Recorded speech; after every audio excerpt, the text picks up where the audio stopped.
নমস্কার বন্ধুরা, welcome to my channel football update Bangla. তো আজকের ভিডিওতে মোহনবাগান সম্পর্কে ভীষণ গুরুত্বপূর্ণ কিছু আলোচনা করতে চলেছি। তো ভিডিওটা শেষ পর্যন্ত দেখতে থাকো এবং আমাদের চ্যানেলে প্রথমবার এসে থাকলে চ্যানেলটি সাবস্ক্রাইব করে পাশে বেল আইকনটি অন করে দিও। তো আজকের সবচেয়ে বেশি গুরুত্বপূর্ণ আপডেট যেটি বেরিয়ে আসছে সেটি হলো মোহনবাগানকে কিন্তু ACL 2 থেকে প্রত্যাহার করলো এফসি। ইরানের ট্র্যাক্টর এফসি এর বিরুদ্ধে খেলতে না যাওয়ার জন্য এফসি এর অফিসিয়াল ওয়েবসাইটে ঘোষণা করা হয়েছে এই নিয়ে। এমন চাঞ্চল্যকর ঘোষণার জন্য গোটা ভারতীয় ফুটবল মহলে শোরগোল পড়ে গেছে। তো কার্যত সকল মোহনবাগানীদের স্বপ্নভঙ্গ হলো বলা চলে।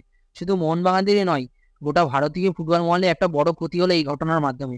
তো ব্যাপারটা হচ্ছে, এএফসি একে তো প্লেয়ারদের নিরাপত্তা দিতে অক্ষম, উল্টে তাদের ডিসিপ্লিনারি কমিটি এমন সিদ্ধান্তে হতাশ ভারতীয় ফুটবল মহল।